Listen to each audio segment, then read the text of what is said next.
লালন সাহেজির চরণে লক্ষ কোটি ভক্তি নিবেদন করছি। আবারও তার পরম্পরা অনুসারীদের চরণে ভক্তি নিবেদন করছি।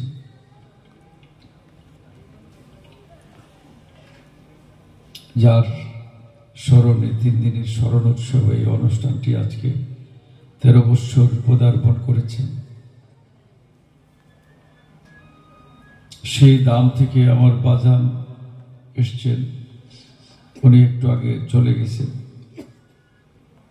তার চরণে আবারও ভক্তি রাখছি।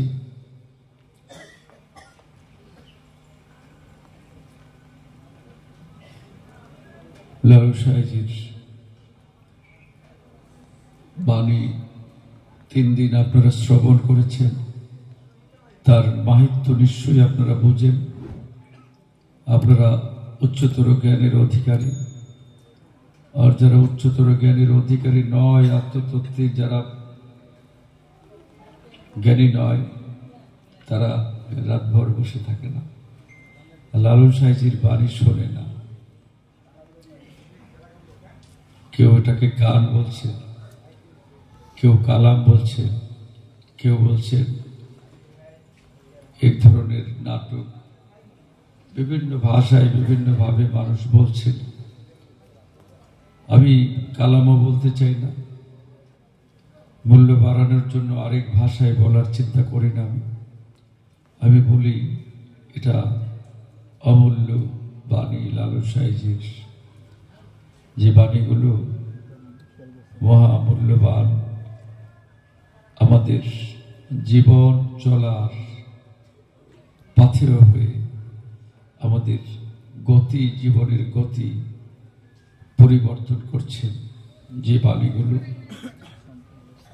সেই বাণীর শ্রবণ করেছেন আপনারা। আমি জানি না এটা ইবাদত হয়েছে কিনা, এটা আপনাদের কল্যাণ হবে কিনা, তবে আমি এটা জানি সাহেজির বাণী যারা শোনে মনোযোগ দিয়ে, তাদের মধ্যে একটা মাদকতার তৈরি হয়, তাদের মধ্যে একটা প্রেমের সৃষ্টি হয়, একটা ভাবের তৈরি হয়। আর সেই ভাব এবং প্রেমের ধারায় অসুর বিনাশ হয়। অসুর আছে ভিতরে। নজরুল তো আমাদের বলছেন, কোথায় স্বর্গ কোথায় নরক, কে বলে তা বহুদূর, মানুষের মাঝে স্বর্গ নরক, মানুষের তো সুরাসুর। তো অসুর তো আমার ভেতরে আছে, প্রত্যেকের ভেতরে আছে। কেউ তাকে শয়তান বলছে, কেউ তাকে বিপক্ষ দল বলছে, কেউ তাকে প্রতিবাদী শক্তি বলছে, বিবাদী বলছে। তো সেই শক্তি আমাদের ভেতরে আছে। আমরা সেই শক্তিগুলোকে এই লালন সাহেজির মহামন্ত্র মুগ্ধকর বাণীর ধারায় তাদেরকে বসে রাখার চেষ্টা করছি। আগুন যেমন চুলার মধ্যে দিলে পরে আপনার খাবার পাক করে দেয়, সুস্বাদু করে এবং আপনার খাবারের উপযোগী করে দেয়, ওই আগুনটাই যদি আপনার গায়ে দেওয়া হয় তাহলে আপনাকে সে পুড়ে ফেলবে, বিশ্ব সভ্যতাকে পুড়িয়ে ফেলবে। এই আগুনের যে শক্তি আছে, শক্তিটাকে যদি পজিটিভলি কাজে লাগানো যায়, সে মানব সভ্যতার অনেক বড় কল্যাণ করতে পারে। তো আমাদের ভেতরে যে শক্তি, বিবাদী শক্তিগুলো আছে, এই শক্তিগুলোকে যদি আমরা পজিটিভলি কাজে লাগাইতে পারি, ইতিবাচক ভাবে যদি তাকে ঘুরিয়ে নিয়ে আসতে পারি, তাহলে আমরা প্রকৃত অর্থেই সোনার মানুষ বা আমরা প্রকৃত অর্থেই শুদ্ধ মানুষে রূপান্তরিত হতে পারবে। আর লালন সাহেজির বাণীগুলো এই মন্ত্রের মতো কাজ করে। আপনারা যারা এখানে বসে আছেন নিশ্চয়ই আপনারা এটা উপলব্ধি করতে পারেন, কারণ আমি আমার জীবনে এটা প্রতিফলিত হয়েছে। আমার জীবনের ধারা গতিধারা ভিন্ন রকমের ছিল। অর্থ, বৃত্ত, লোভ, লালসা, রাজনৈতিক অবস্থা, একটা উজ্জ্বল জীবনের একটা ধারাবাহিকতা আমার মধ্যে ছিল। কিন্তু লালন সাইজির এই বাণী আমার কর্ণে প্রবেশ করার পর ধীরে ধীরে এই বাণীগুলো যখন আমি শ্রবণ করা শুরু করি, তখন আমার লাইফস্টাইল, জীবনের গতি, প্রকৃতি সব কিছু পরিবর্তন হয়ে গেছে।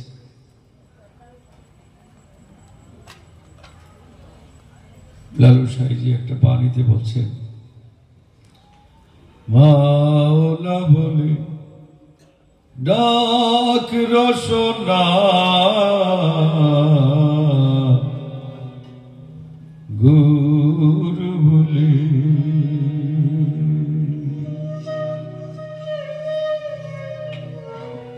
গেল দিন, ছাড়ো বিষয় বাসনা,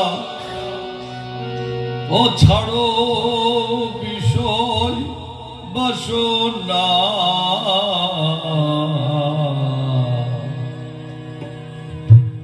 মাওলা বলে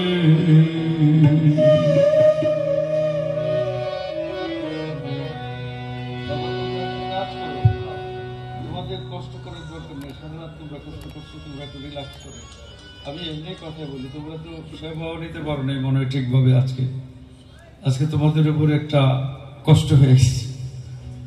তোমরা আমাকে সাপোর্ট দিলে আমাকে ভালো লাগবে, কিন্তু আমার মনে হয় না যে তোমাদের আর কষ্ট দেওয়ার। আমি রিল্যাক্সে আমি কথাগুলো বলি, কথা বলার জন্যই আমি আসলে একটু বসছি। তো আমি কথায় কথাই বলি। সাইজি বলছেন, গেল দিন, দিন গেল, কিভাবে যেদিন আমার জীবন শুরু হলো, এখন কোন জায়গায় আছে ওই দিনটা? আমি কতদিন বাঁচবো? আমার লাইফ কতদিনের? আমি কি এখন জীবনের প্রথম পর্যায়ে, মধ্য পর্যায়ে, শেষ পর্যায়ে, কোন জায়গায় আছে? তো আমার দিন যা গেল এটা তো চলে গেল, এখন আমি কতক্ষণ আর পাবো? কোন সময় আমি চলে যাব? সেই জন্য সাইজি বলছেন, গেল দিন, ছাড়ো বিষয় বাসনা, তুমি ছাড়ো বিষয় বাসনা,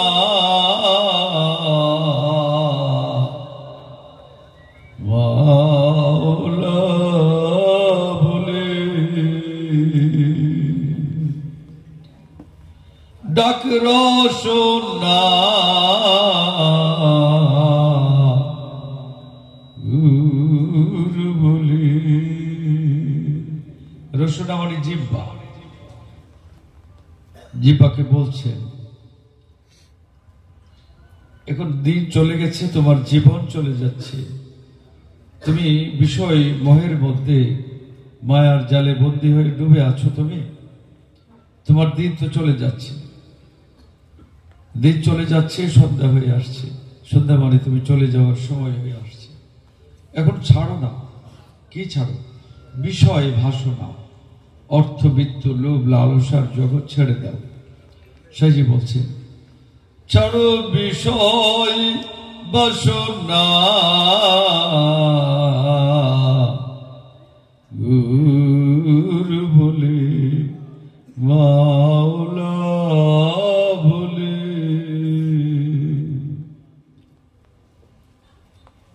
এবার দেখো অন্তরায় কি বলছেন সাইজি। যেদিন এসাই হিসাব নেবে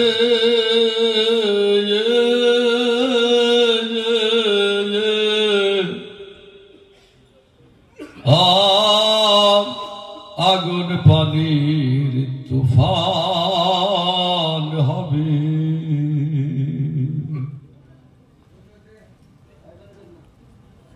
যেদিন আল্লাহ শাই আমাদের হিসাব নিবে। এই যে ধর্মতত্ত্ববিদেরা যে বলছে বিচার হবে, মিজান হবে, কথা কিন্তু সত্য। মনে করেন না যে এটা ভুল বলছে তারা। এখানে সাইজি কিন্তু বলছে যেদিনে সাই হিসাব নিবে আগুন পানির তুফান হবে। সেদিনে বিষয় তোর কোথায় রবে, এ বিষয় বাড়িঘর ছেলে মেয়ে এই ব্যাংকের টাকা কোথায় রবে, একবার ভেবে দেখো না ওরে মন, একবার ভেবে দেখো না।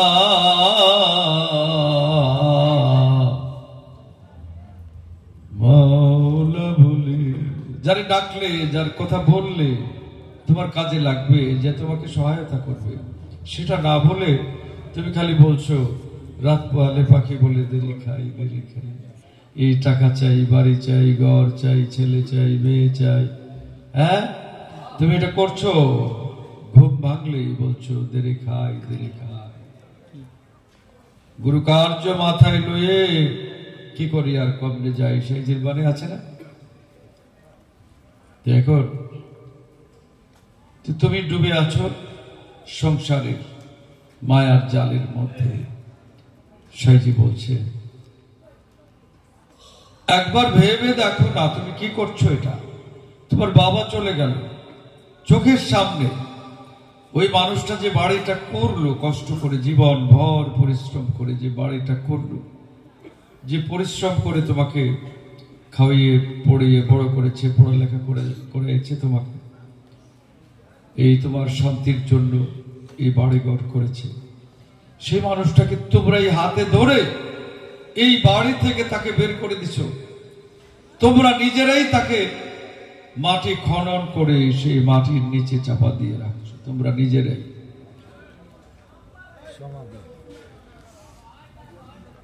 ওই বাড়িতে তো তার রাখো না। তোমার দাদাকেও তো এরকম করছো তুমি।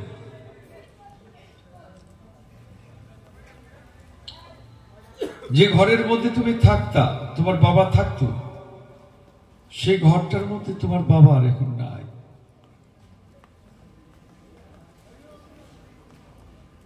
তাহলে তুমি তো মিছে মায়ায় মজিয়ে তুই কি করো রে। লালু সাইজির আরেকটা বাণী আছে, মিছে মায়ায় মজিয়ে তুই কি করো রে। তুমি বা কার, কে বা তোমার এই সংসারে, তুমি কার, কে তোমার এই সংসারে, আর তুমি করছোই বা কার জন্য। সেই জন্য সাইজি বলছে একবার ভেবে দেখো না তুমি যেদিকে চলছো এই পথটা তো ভুল। তুমি খাইতেছো খাবার দেহ ঠিক রাখার জন্য, তাহলে তোমাকে রোগে ধরছে কেন? তুমি সুস্থ থাকবা, টাকরা থাকবা, একই চুলার মধ্যে পাক করে খাবার দিচ্ছে, একজন বৃদ্ধ হয়ে যাচ্ছে, অসুস্থ হচ্ছে, আরেকজন যুবক হচ্ছে, আরেকজন এই সুদর্শন হচ্ছে, আরেকজন রোগী হয়ে যাচ্ছে, অসুস্থ হয়ে যাচ্ছে। কেন? খাবার তো একই চুলায় পাক হচ্ছে তোমার বাড়িতে। খাবারই কি তোমাকে ঠিক রাখছে? তোমার ডায়াবেটিস হলো কেন? হার্টের প্রবলেম হলো কেন? তোমাকে আশরাফুল মাখলুকাত করে পাঠিয়েছেন আল্লাহ রাব্বুল আলামিন এই ডায়াবেটিক্স নিয়ে মারা যাওয়ার জন্য নয়, হার্টের রোগ হয়ে মারা যাওয়ার জন্য নয়, তুমি এই কি কিডনি প্রবলেম, তোমার ব্রেন স্ট্রোক, এই কথা তো আগে এত শুনি নেই আমরা। এই বাংলাদেশে তো এত হসপিটাল ছিল না আগে। 10টা সন্তান তোমার মায়ের গর্ভ থেকে তোমরা আসছো পৃথিবীর মধ্যে, আমার মায়ের গর্ভ থেকে আসছে। আমার মার তো পেট কাটা লাগে নাই, তোমারটাও তো, তোমার মারও তো লাগে নাই, তোমার দাদিরও লাগে নাই। এখন খালি হসপিটালে নিলেই পেট কাটা লাগে কেন? বলবা, আমাকে উত্তর দিবা। আর এখন এত হসপিটাল কেন, এত উন্নত ট্রিটমেন্ট কেন, এত ওষুধ ফ্যাক্টরি কেন? কোম্পানির অভাব নেই, কোম্পানির প্রতিনিধিরা ঘুরতে থাকে বিভিন্ন জায়গায়। রোগ ভালো করবা তুমি, তুমি খুঁজে ওষুধ বাইর করবা। ডাক্তার বলে দিবে আপনি ওষুধ খান। আগের দিন আমাদের গ্রাম অঞ্চলের যারা ডাক্তার ছিল, চোখের মধ্যে এমনি হাত দিয়ে দেখছে, জিহ্বা দেখছে, ওষুধ দিয়ে দিচ্ছে, মানুষ ভালো হয়ে গেছে। আর এখন তুমি খালি হসপিটালে গেলেই টেস্টে পাঠাবে, টেস্ট করতে করতে তোমার যে কত টাকা ইনকাম করছো এটা শেষ, চিকিৎসা তো পরে করলাম। তো তোমার এত রোগ কেন? এত হসপিটাল থাকার পরেও তোমার রোগ কেন? আমাকে কি বলবা? এত উন্নত খাবার তোমরা খাচ্ছ, এখন খাবারের কোনো মানে যখন যেটা মনে চাই সেটাই খাচ্ছ, তারপরে রোগ কেন? বলবা একটু। তুমি কি প্রাণায়াম করো? তুমি কি এই প্রকৃতির খাবার ঠিকভাবে খাচ্ছ? না তুমি ফরমালিন খাচ্ছ, না তুমি বিষ খাচ্ছ? যেন বিশ্ব স্বাস্থ্য সংস্থা এখন কি বলছে তোমাদের, আমাদের সাদা যে কোনো জিনিস খাবা, এটা সাদা বিষ বলছে না। এটা হতে পারে দুধ, হতে পারে চিনি, হতে পারে সাদা ভাত। তুমি যদি এটা খাও তাহলে বাবা এটা বিষ, এটা তোমার ক্ষতি করবে। তো তুমি খাচ্ছ কেন এটা? বেশি করে চিনি দিয়ে চা খাচ্ছ কেন? তুমি তো রোগ তোমার ভিতরে ডেকে নিচ্ছ। তুমি তো প্রাণায়াম করছো না।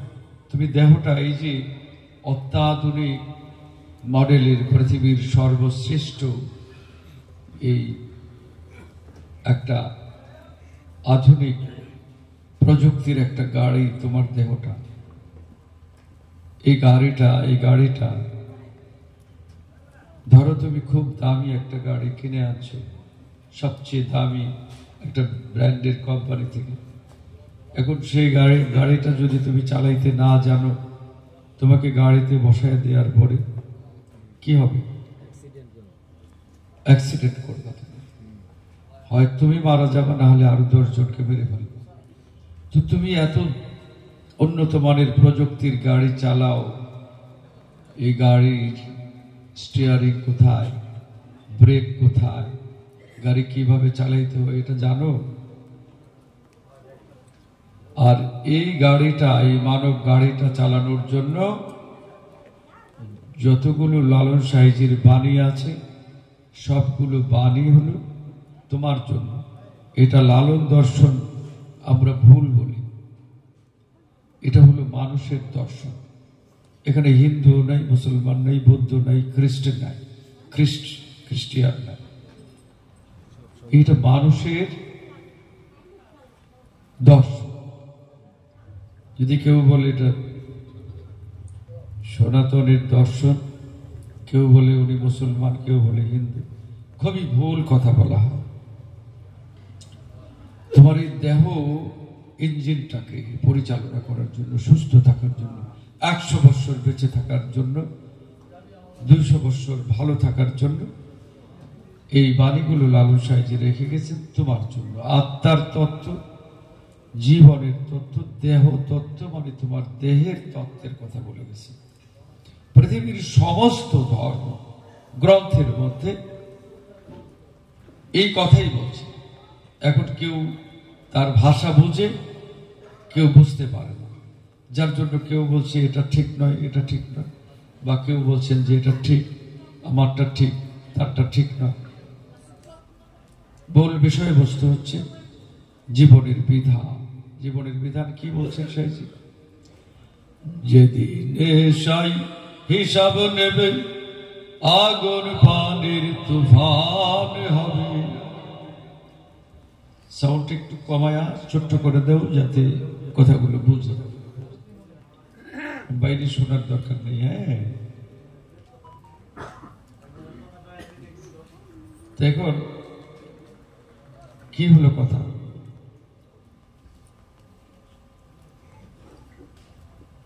আগুন আর পানির তুফান। তুফানটা এই সমুদ্রের মধ্যে এবং এই জলরাশির মধ্যে, এই ব্রহ্মাণ্ডের এই মহাশূন্যের মধ্যে সৃষ্টি হবে, এই কথা সাইজি বলেন নাই। কিন্তু সাইজি বলছে হিসাব যেদিন নেবে ওই দিন আগুন পানির তুফান হবে। কোথায় সে আগুন আর পানি? তোমার এই দেহের ভিতরে আগুন পানি আছে, 7টা সমুদ্র আছে দেহের মধ্যে, 13টা নদী আছে। এই এখানে বাতাস আছে, পঞ্চবায়ু বলে এটাকে। প্রাণ, অপান, বেদ, সমান, উদ্যান, 5টা বায়ু। এখানে আগুন আছে, ক্ষিতি, অপ, তেজ, মরুদ, ভোগ, 5টা তত্ত্ব, 5টা বস্তু। এই 5টা হলো পাঞ্জাতক, 5টা পঞ্চতত্ত্ব, 5টা আত্মা আছে তোমার মধ্যে। সেই জন্য 5 ওয়াক্ত নামাজ আছে, 5 পীর আছে তোমার দেহের ভিতরে। তুমি যদি বলো যে 5 পীরের মাজারে যাব, 5 পীরের মাজার তো তোমার দেহের ভিতরে। তুমি জানো এটা? বাবা, তোমার দেহের ভিতরে পাঞ্জাতন আছে। তন মানে হলো দেহ, পাঞ্জা মানে 5টা দেহ তোমার ভেতরে আছে। এখন তুমি যদি খোঁজো অন্ধের মতো যে বাইরে, তাহলে তাকে তো পাবা না। সেজন্য সমস্ত ধর্মগ্রন্থগুলো লুপকের আড়াল দিয়ে আড়াল করে রাখা হয়েছে, যাতে এই অসাধু মানুষের কাছে যেয়ে এটা ক্ষতিগ্রস্ত না হয়। তোমরা দেখো চর্যাপদের খবর দেখো, নিয়ে দেখো চর্যাপদের মধ্যে ওই যে তেঁতুল গাছের কথা বলা হয়েছে, কুম্ভীরে তেঁতুল খাইল। পবিত্র কোরআন মজিদের মধ্যে সাজারুর কথা বলা হয়েছে। তোমরা খবর নিয়ে দেখো, পবিত্র কোরআন মজিদের মধ্যে সাজারাতুল আকিনের কথা বলা হয়েছে। এখন ওই যে গাছ থেকে তেঁতুল পড়লো, কুমিরে খেয়ে ফেলল। ওই গাছটা কোন গাছ? আর কুমিরটাকে? কুমির তো তোমার দেহের ভিতরে আছে বা। হ্যাঁ, এখন এই যে বিষয়, এটা তুমি কোথায় জানবা? একান্তই তোমরা সারা রাত এই 3 দিন ব্যাপী এখানে থাকার পরে তোমরা যারা এখনো বসে আছো বাবা, তোমাদের আমি এটা পরিষ্কার বুঝতে পারি যে তোমাদের ক্ষুধা আছে এবং এই বিষয়গুলো জানতে চাও। বিধায় তোমাদের একদম গভীর মনোযোগের সাথে, নিমগ্নতার সাথে তোমরা শুনছো। বিধায় আমি একটু কথাগুলো বলছি। এটার ভেতরে আরো অনেক কথা আছে।